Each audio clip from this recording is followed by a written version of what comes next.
Bureau report Bhavnagar Dinesh Kumar P Babariya घेटी। नमस्कार दर्शक मित्रों, आप જોઈ રહ્યા છો IHRPC ન્યૂઝ। હું છું સોલંકી દર્શના। પાલીતાણા તાલુકાની દરેક ગ્રામ્ય પંચાયતમાં અનુસૂચિત જાતિના ચૂંટાયેલા સભ્યોની અધ્યક્ષતામાં સામાજિક ન્યાય સમિતિની રચના કરવામાં આવી અને તેમને પંચાયત અધિનિયમ 1993ની પેટા કલમ 92 મુજબ ગ્રામ્ય પંચાયત ઓફિસમાં તમામ સવાલો મળે તે બાબતે આજરોજ પાલીતાણા તાલુકા વિકાસ અધિકારીને રાજુભાઈ ગોહિલની આગેવાની હેઠળ આવેદનપત્ર આપવામાં આવ્યું હતું। રાજુભાઈ ગોહિલ દ્વારા ઉગ્ર રજૂઆત સાથે જણાવવામાં આવ્યું હતું કે સમિતિઓ તો છે પણ માત્ર કાગળ ઉપર જ છે। સમિતિના મંત્રી તરીકે ગામના તલાટી મંત્રી હોય છે। સમિતિની દર 3 મહિને મીટિંગ બોલાવવી ફરજિયાત છે। આ જોગવાઈ હેઠળ ગુજરાત સરકારે 1995માં ગ્રામ્ય પંચાયતની સામાજિક ન્યાય સમિતિઓ વિશે નિયમો બહાર પાડ્યા છે। સામાજિક ન્યાય સમિતિના મંત્રી તરીકે તલાટી મંત્રીની નિમણૂક કરવામાં આવેલી છે, છતાં સમિતિની નિયમિત મીટિંગો બોલાવાતી નથી। આવા તલાટી મંત્રી સામે શિક્ષાત્મક પગલાં ભરવાની કાર્યવાહી કરવાનું પણ ઠરાવેલ છે।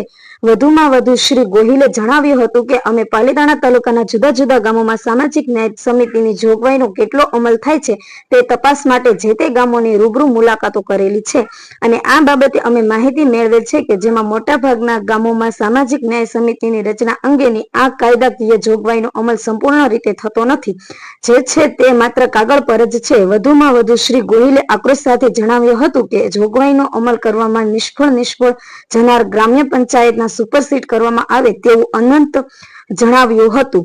આ રજૂઆતમાં સમાજના આગેવાનો બોબીભાઈ ચુડાચમા, ગોવિંદભાઈ ચુડાચમા, પ્રેમજીભાઈ ગોહિલ, કમલેશભાઈ ગોહિલ સહિતના મોટી સંખ્યામાં લોકો ઉપસ્થિત રહ્યા હતા અને તાલુકા વિકાસની અધિકારીએ દિવસ 7માં પેટા અમલ કરે તે બાબતે લેખિત GR કરીને રજૂઆત સૂચના આપવામાં આવે છે। Bureau report Dinesh Kumar Babariya Gheti.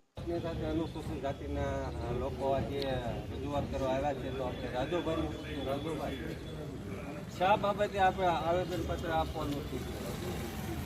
રાજુભાઈ ગોહિલ, સામાજિક કાર્યકર પાલીતાણા। આજે વિષય એ બાબતનો છે કે પાલીતાણા તાલુકાના 79 ગ્રામ પંચાયતો છે। 79 ગ્રામ પંચાયતની અંદર અમુક ગ્રામ પંચાયતમાં અનુસૂચિત જાતિના 2 સદસ્યો હોય, અમુક ગ્રામ પંચાયતમાં 1 સદસ્ય હોય, પણ એને બંધારણીય જોગવાઈ 1993ની પેટા કલમ 92માં સ્પષ્ટ જોગવાઈઓ છે કે એની રચના કરવી। રચના કર્યા પછી એના પેટા નિયમ 92માં સ્પષ્ટ જોગવાઈઓ છે કે એની સરકારની તમામ સવલતો મળવી જોઈએ। આ સવલતો નથી મળતી, એટલે માન્ય તાલુકા વિકાસ અધિકારી સાહેબ પાલીતાણાને અમે આવેદનપત્ર આગેવાનો બધા દેવા આવ્યા છીએ। અમારી એ પણ સાથે સાથે રજૂઆત છે કે આમાં દર 3 મહિને સામાજિક ન્યાય સમિતિના સ્કોપ સભ્યોની મિટિંગ ત્યાં બોલાવવી, તેના સરપંચ અધ્યક્ષસ્થાને, ન્યાય સમિતિના ચેરમેનના અધ્યક્ષસ્થાને આ મિટિંગ જે બોલાવવી જોઈએ મિટિંગ નથી બોલાવતા અને આ માત્ર ને માત્ર ન્યાય સમિતિની જે રચનાઓ છે એ માત્ર કાગળ ઉપર છે। એ કોઈ ગામની અંદર સામાજિક ન્યાય સમિતિના ચેરમેનને જે 1993 અધિનિયમની પેટા કલમ 92માં જે સવલતો મળવી જોઈએ એ 79 ગ્રામ પંચાયતોમાં એક પણ ચેરમેનના મળતી નથી। ડીડીઓ સાહેબે એવું કીધું અમે ચેરમેનોની રચનાઓ તો કરી નાખી છે, પણ એ માત્ર કાગળ ઉપર છે। એક પણ ગામની અંદર અમારો સામાજિક ન્યાય સમિતિનો ચેરમેન નથી, એક પણ ગામની અંદર અમારે સવલતો મળતી નથી અને જે બંધારણીય જોગવાઈ પ્રમાણે આ 1993ના પંચાયત અધિનિયમમાં તમામ સ્પષ્ટ જોગવાઈઓ હોવા છતાં તાલુકા વિકાસ અધિકારી ક્યાંકનું ક્યાંક એન પ્રકારે અમારું ધ્યાન ભટકાવતા હોય એવું અમને રજૂઆતમાં લાગ્યું છે। એટલે આપના માધ્યમથી કહેવા માંગીએ છીએ કે 79 ગ્રામ પંચાયતની અંદર અમારા છૂટાયેલા પ્રતિનિધિ અનુસૂચિત જાતિ સમાજના હોય એમને સામાજિક ન્યાય સમિતિના ચેરમેન બનાવવામાં આવે। એના બંધારણીય નિયમ મુજબ જે 4 સ્કોપ સભ્યો હોવા જોઈએ એ સ્કોપ સભ્યની રચના કરવામાં આવે અને વહેલી તકે આના GR કરી અને તમામ તલાટી અને તમામ સરપંચોને સૂચના આપવામાં આવે। દિન 7માં જો કરવામાં નહીં આવે તો અમે તાલુકા વિકાસ અધિકારીને તો આવેદન આપ્યું જ છે, પણ જિલ્લા વિકાસ અધિકારી શ્રી ભાવનગર અને જરૂર પડશે તો પંચાયત સચિવ, એમના અગ્ર સચિવ, ગ્રામ ગૃહ નિર્માણના અગ્ર સચિવ એમ ગાંધીનગર એમને પણ રૂબરૂ રજૂઆત કરવા જવાના છીએ। અને મુદ્દા નંબર 2, પાલીતાણા તાલુકાના ઘણા ગામડાઓ એવા છે કે અમે સર્વે કર્યું છે કે ત્યાં પાયાની સવલતો મળતી નથી। પાયાની સવલતો મળતી નથી, જ્યાં પીવાના પાણીથી વંચિત છે। આજે એક રંડોળા ગામ જ અમારી નજર સામું છે, એમના સદસ્ય અમારી હારે છે ચૂંટાયેલા પ્રતિનિધિ, એમનું કહેવું છે એમને યોગ્ય રીતે અમારો સવલતો મળતી નથી, હાલવાનો રસ્તો નથી વ્યવસ્થિત। તો આ બધી શા માટે આવો ભેદભાવની નીતિ?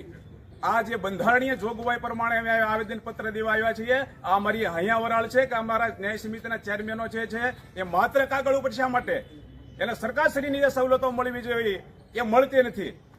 એટલે આપના માધ્યમથી અમે કહેવા માંગીએ છીએ તાલુકા વિકાસ અધિકારીને કે અમારું ધ્યાન ભટકાવવાની વાત ન કરે. એટલે આ 7 દિવસની અમને અલ્ટિમેટમ આપીએ છીએ કે 7 દિવસની અંદર આનો જીઆર થવો જોઈએ અને તમામ ગ્રામ પંચાયતોને સૂચના મળવી જોઈએ. જો 7 દિવસની અંદર નહીં મળે તો અમે જેમ કહ્યું છે તેમ અમે તેના ઉપલા અધિકારી છે એમને રૂબરૂ અમે આગેવાનો જઈને રજૂઆત કરવાના છીએ. એટલે આ પાલીતાણા તાલુકાના 79 ગ્રામ પંચાયતો છે એને અનુસૂચિત જાતિના લોકો જે છે એને પ્રાથમિક સવલતો મળવી જોઈએ. ન્યાય સમિતિના ચેરમેનના બંધારણ જોગવાઈ પ્રમાણે એમને સ્ટેશનરી એને ટેબલ ખુરશી અને અલગ ઓફિસ આ બધું જોગવાઈ છે યાર. બસ અમને દુઃખ થયું એના અમારી પાસે એવિડન્સ છે. અમે એવિડન્સ સાથે વાત કરવા વાળા વ્યક્તિઓ છીએ. એટલે આજે જે અમે આવ્યા છીએ એ અમારા હક અને અધિકારીઓ માટે આવેદનપત્ર દેવા આવ્યા છે. આ તો આપની સાથે બીજા પણ આગેવાન છે પાલિતાણાના બોલું આપની શું રજૂઆત? અહીંયા અમે રાજુભાઈ સાથે અને ગ્રામ્યના લોકો સાથે ન્યાય સમિતિની જે રચના કરવામાં જે હક હિસ્સા નથી મળતા જે ચૂંટાયેલા પ્રતિનિધિઓને એ માટે અમે આવેદનપત્ર દેવા ડીડીઓ સાહેબને આવ્યો છે. પણ અમને ડીડીઓ સાહેબનું વલણ જોતા અમને એવું લાગ્યું રજૂઆત કરી છે. એટલે આવા અધિકારીને એને સમાજના લોકોને ભેગું થવું પડશે અને આ જે લાભ નથી મળતો અને વંચિત જે લોકો અહીંયા ગામડાથી આવે છે તો અમારા જે નિરીક્ષકથી એ આવતા નથી અને બેવાની સગવડ નથી. લોકો જે ગામડાથી અહીં કામ લેવા આવે છે કોઈ મકાન સહાય હોય કોઈ ટોયલેટની સગવડતા જોતી હોય એ જે લાભ લેવા હોય એ અહીંથી પાછા જાય છે અને અમારી પાસે રજૂઆત એટલે અમે ઉગ્ર રજૂઆત કરવા અહીંયા પાલીતાણા તાલુકા પંચાયતમાં અમે આવ્યા છીએ. જય ભીમ.